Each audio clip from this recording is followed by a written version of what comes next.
Welcome back to another episode of the Comics Multiverse. And again, today we are talking with a creator who's running a Kickstarter.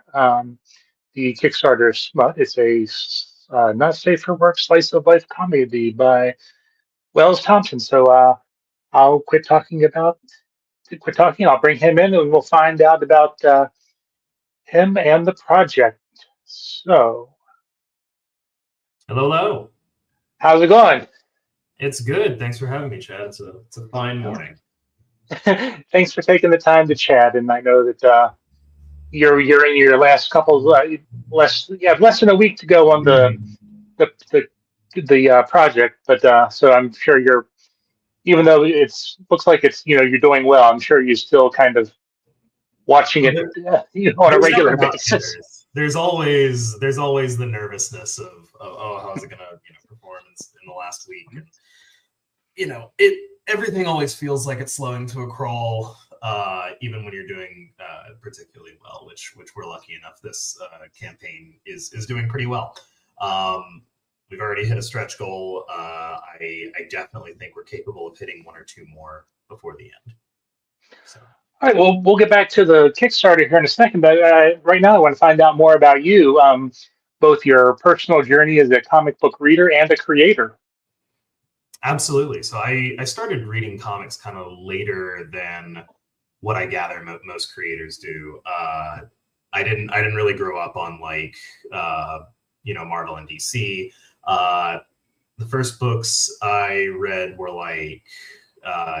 sort of the prestige graphic novel format in high school. So Watchmen, Persepolis, Scott Pilgrim, stuff like that. A little bit longer form, a little bit, Watchmen isn't indie, but different from the traditional fare. And then what really got me into it was my friend Dalton, who is the co-writer on a lot of my books. He convinced me that comics were worth looking into. That's what he always wanted to do. That's been his dream since he was a little kid. And so I helped him with some comic strips, and I got interested in the format, and I started diving in and reading a lot of books from Vault, a lot from Image, Boom Studios, more independent creator-owned stuff, and that's always been sort of my avenue in is the off-the-wall genre fiction, not necessarily like superhero and capes. So that's always been the fiction I've really loved. One of my favorite comics of all time is Coffin Bound, which is a weird, eclectic little book from Dan Waters and Danny. That's sort of what I wanted to reflect in my own sort of fiction and comic book projects, is that a little bit more weird genre fiction kind of approach. And started doing that, I don't know, 7 years ago about. Started really getting into comic books, and then about 5 years ago, we launched we started working on Descent into Dread, our horror anthology, launched our first Kickstarter for Mechaton, which is an all-ages sci-fi action comedy, and now we have 4 books across a bunch of or 5 books across a bunch of different genres, and I've gotten to work with some great creators on anthology pieces as well. So really just trying to put my fingers into as many pies as I can. So what made you want to, after getting into comic books, what made you want to start creating your own? Well, I've always wanted to write stories and create stuff. And I've worked a lot in prose. I've done a lot of short stories. I've written a novel. And in college, most of my friends were doing filmmaking. So I had already taken a large crack at screenwriting and written a couple of short films, a couple of which won awards. And so it's a very different format than either of those. I'm not trying to necessarily compare them, but I was already used to kind of several different styles of it. And I like I said, I really fell in love with like the way you can tell a story in comics. And then once I started doing it, I started really falling in love with like the collaboration, getting to collectively build up this piece of storytelling with an artist, with a letterer, with an editor. If it still feels intimate, like if you've ever worked on a film or if you've ever seen a behind the scenes on a film, there's sometimes hundreds of people working on it, and it's just even smaller productions, you're still going to have easily a dozen people, you know, with input and with scheduling conflicts, and it just feels like your voice gets drowned out very easily. Whereas, you know, something like writing a novel can sometimes feel very lonely because it's just you and a computer screen and it's staring white into your face, and you have to be the one to kind of push everything.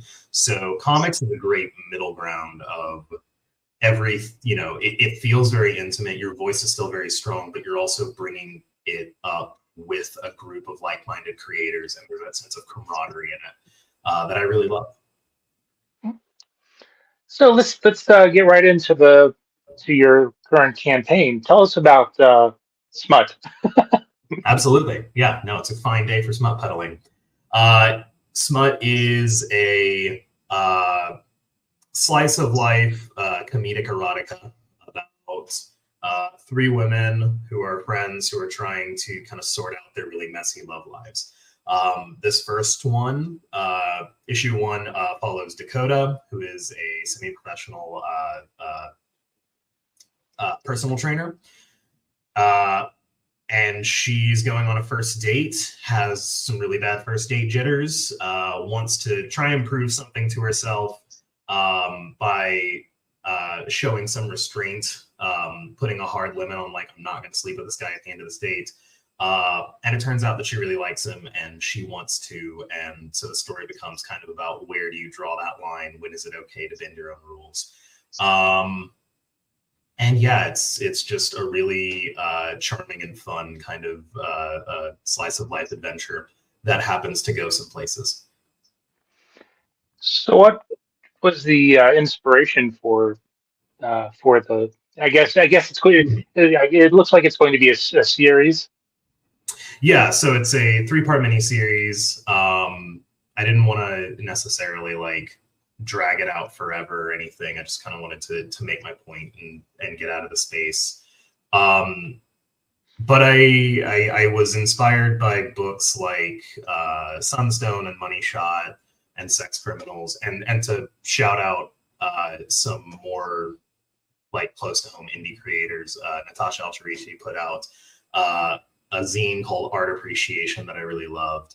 That sort of inspired me to ask, what would I do with the genre? Which is usually how I wind up diving into a book is, you know, I find something intriguing and I ask, what would I do with this? What would I do differently to tell the story? Or is there something I have to say about the subject matter?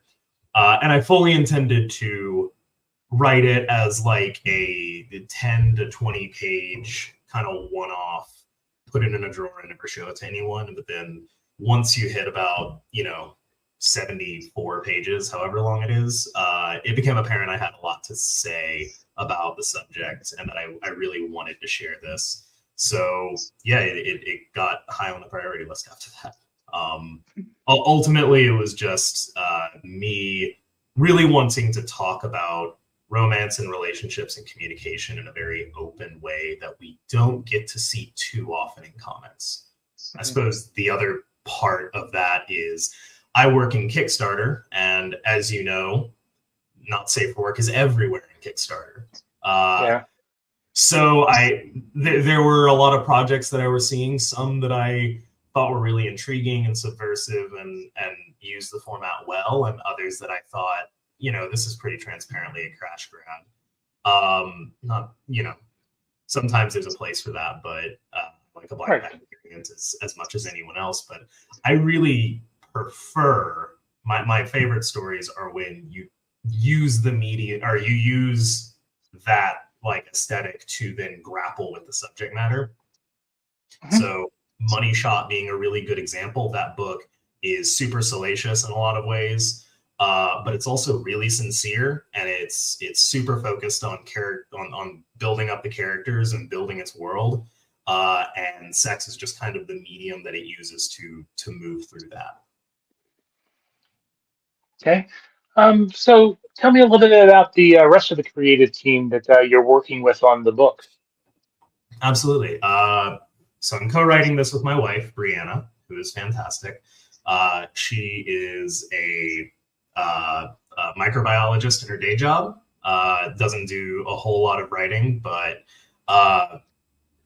saw how fulfilling comics was for me, and wanted to give it a shot. And this seemed like a perfect kind of project for her to jump onto, both because it's about communication, it's about relationships, and you know, I'm biased, but I feel like we have a really solid foundation of that, and are kind of speaking from a place of our strengths to say, like, this is how a relationship works. And also, most of her writing is AO3/fic, so under a pseudonym. So she's very familiar with the genre and the trappings and what people want out of it. It was also super helpful because she is bisexual and genderqueer, and there are queer characters in the story.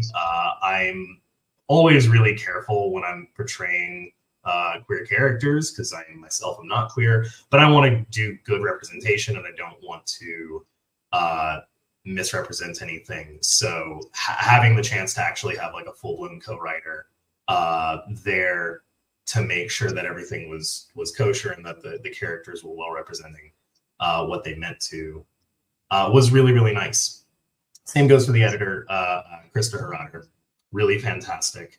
And someone that I've worked with a lot, put a really, like, had a steady hand on the wheel as far as like making sure that the story was going where it needed to. For art and colors, Bianca Milanes is a Brazilian artist currently living in Portugal. She is fantastic. She fell in love with the characters when I brought it to her. Has been super hands-on with the project, and yeah, absolutely adores everything that we're doing with it. Brings a really like fun, personable style to it that you don't see often with this kind of not safe for work stuff. I feel like a lot of it is, you know, exaggerated body features and kind of sort of plastic looking in some ways. Whereas her style is very warm and almost webtoony in a way. Focusing a lot more on like the expression and the characters again. And then for letters, DC Hopkins, one of my favorite letters. We got him on the book. He letters just about everything under the sun, so it's hard to pin one project on him. But recently, the Swamp Thing comic from Ramvi and Dan Waters, he is on that book. He's the head of World Design, so anytime you see that, there's a good chance he has something to do with it. Yeah, just a super talented creative team. Really, really happy I was able to work with them. We also have Eileen Wajaja and Aliza Romboli on variant covers, two of my very favorite artists in the world, as well as Brenda Snell is my designer for the project, and they bring just such an incredible touch to everything they do. So Nice. So getting back to the book, was there maybe a character that, you know, you kind of, as you were writing, kind of grew on you, you know, as you were developing them, or maybe, you know, one? Yeah, this sort of all sprung forth from the characters. The very first thing that I wrote was that opening scene with them in the diner. And I kind of had a vague idea. I had a strong idea about what one or two of their stories was going to be, and really wasn't sure about this first issue about Dakota's. And she's probably the one who grew the most on me in the writing of it. I knew that she had a strong personality already, and I knew, like, I had a good idea of who she was. But yeah, in the writing of her, I absolutely fell in love with that character and was surprised at how much fun it was to write that scenario, to write that like very nervous kind of first date. But all of them I absolutely adore. Yeah, I think the first thing I did when I sent the script to Krista was say, well, I didn't mean to fall in love with these nerds, but here we are. So let's talk a little bit about more what you're offering for, as for people to, back the campaign.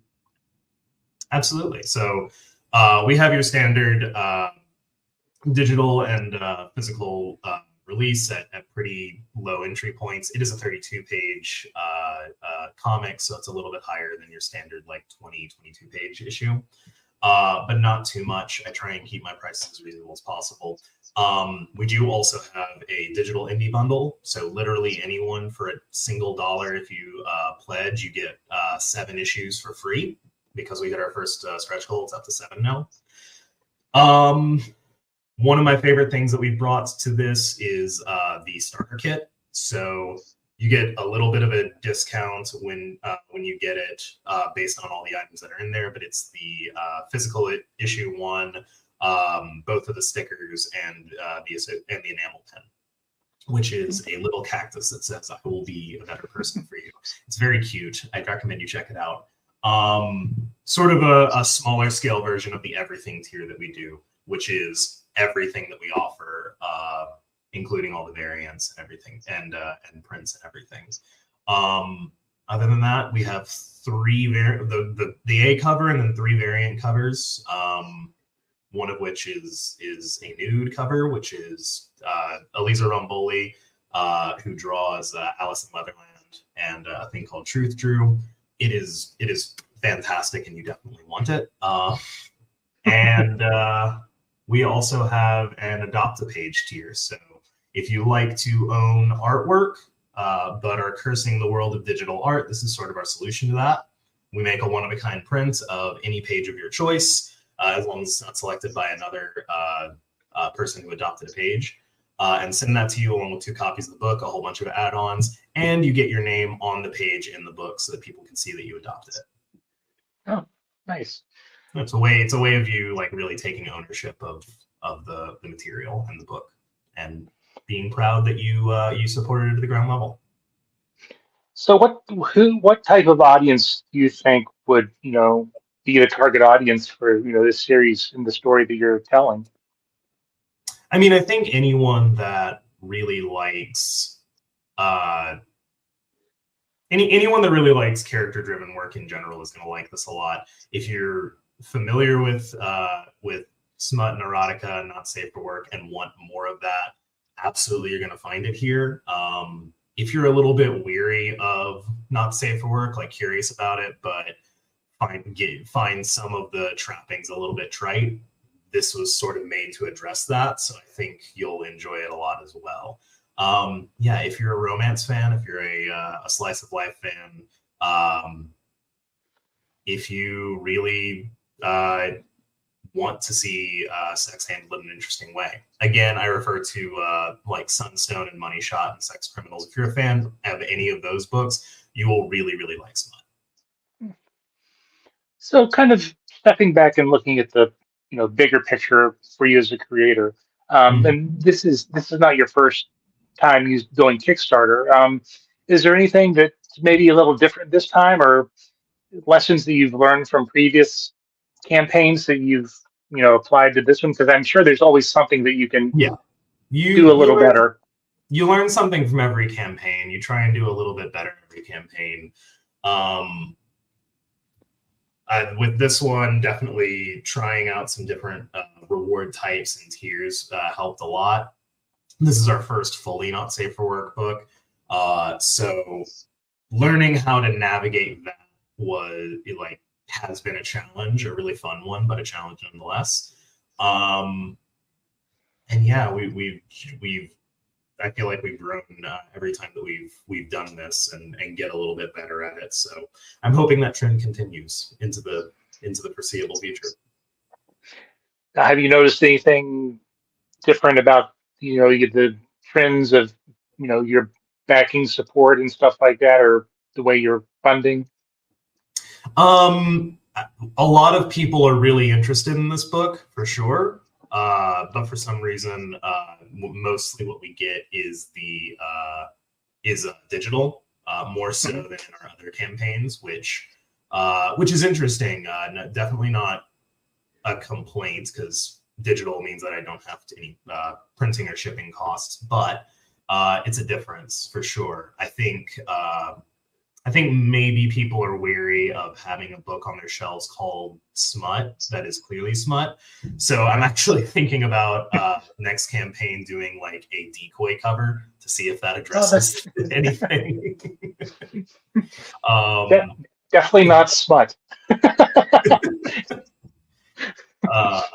Safe for work. I don't know. I'll figure out.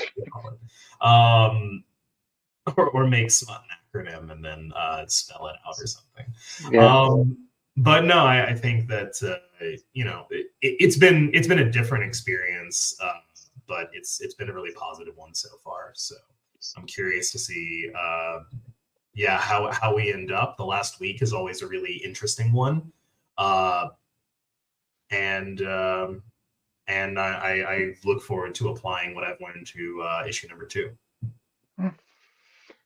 So, who are the, I know you've mentioned a lot of the books that, you enjoy reading and stuff like that, but, outside, including the comics, industry, who are the writers that kind of influenced you and kind of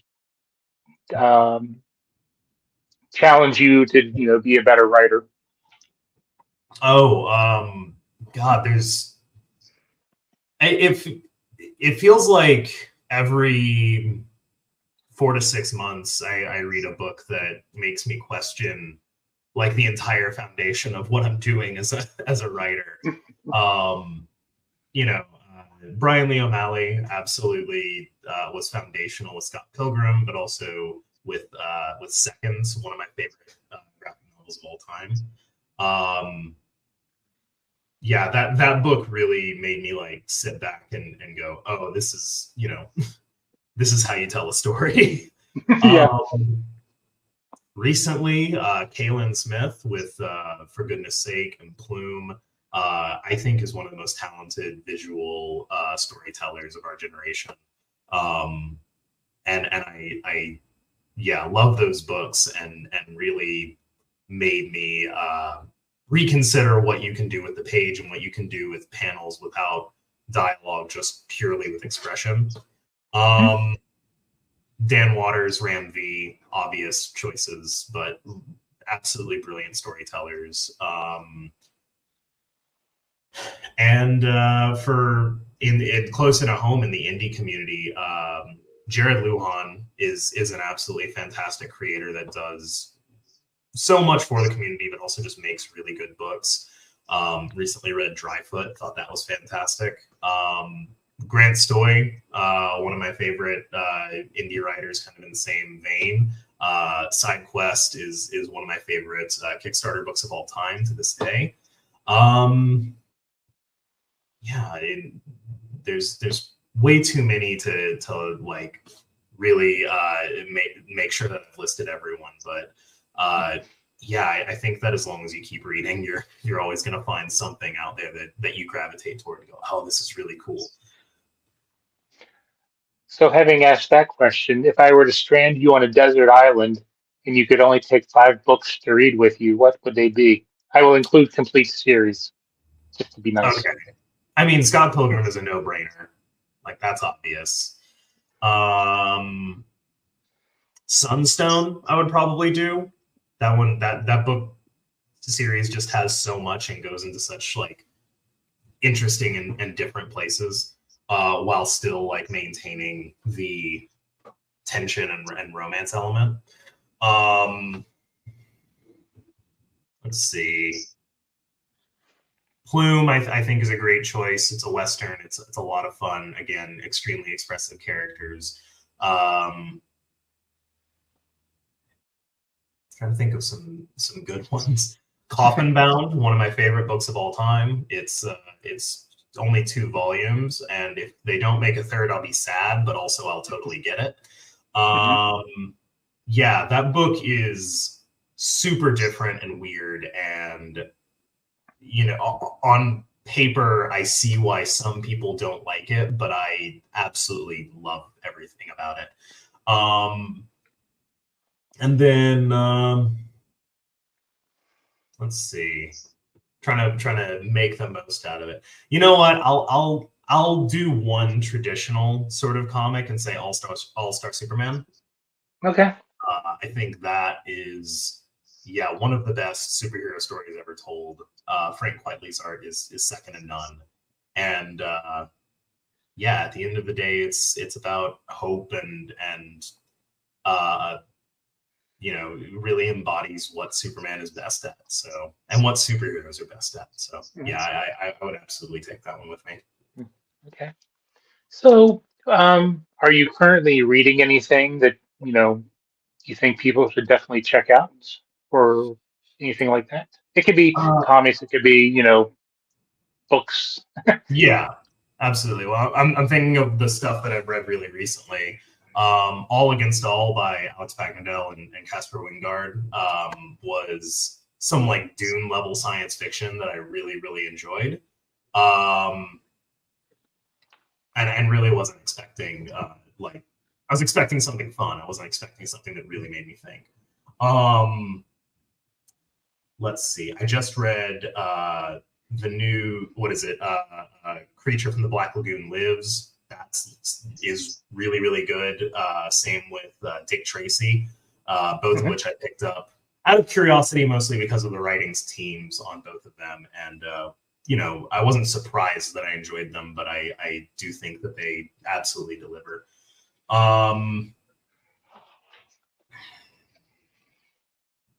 Yeah, I just recently I finished the first two books of the Southern Reach trilogy, so Annihilation and Authority, and thought that they were really excellent and mind-bending and everything that you want out of like good science fiction, good like I'll go ahead and say like almost cosmic horror in that regard, like really messed up. Yeah, like Lovecraftian horror with a science fiction bent to it. And yeah, it's always hard. I just picked up an absolute treasure trove of stuff from C2E2, so trying to get through all of it is a challenge.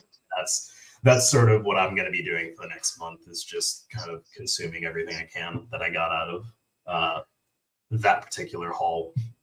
How was the show? I've never been there. Oh, it's great. Yeah, it takes an entire day to get through Artist Alley. They number it A through Z, so you have 26 rows, and they're not short rows of artists. And yeah, there's at least 2 or 3 tables in every row that I get pulled into and have a conversation. And yeah, it's exhausting. It does take it fully out of you, but yeah, definitely one of my favorite shows of the year. Helps a lot that I live in Chicago, so I don't have to travel. Okay, that kind of helps. Yeah, no, I guess just that's take what the Green Line all the way, you know, to McCormick, and I'm there. I mean, I'm in upstate New York, and that's why going down to the New York Comic Con is fairly easy. For sure, yeah, that one's been on my list for a while. I would love to attend New York Comic Con, preferably in an artist alley, like as a guest. But until that day comes, we will see. So as we kind of wrap up here, is there anything else you wanted to mention about the book or the campaign that maybe we didn't get a chance to go over? I mean, I feel like the title and the attitude that the creative team kind of brings to it speak for itself, and it's pretty easy for people to determine whether or not they're going to like the book. But I'll say, if you are interested in the book, you can pick up most of our other or most of my other projects in the add-ons. There's a whole bunch of other books and stuff that you can get. And if you're at all curious about me and what I do, I am most active on Twitter. I also have a newsletter called Comics, Cats, and Cocktails. And if you're a writer, who needs someone to look at your comic or short story or whatever, I am also a freelance editor, so hit me up. I'm happy to take on some work. Cool. All right. Well, I think that pretty wraps it up for now. I mean, thank you for taking the time out of your day to chat about the project, and best of luck as it wraps up. And would love to have you back to talk about any other projects you have, next time. For sure. Yeah, I'm always stacked with something, so I will be back.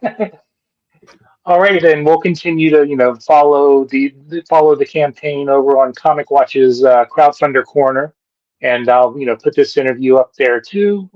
And again, best of luck, and it was great chatting with you, and have a great day. Yeah, thank you so much. Appreciate you.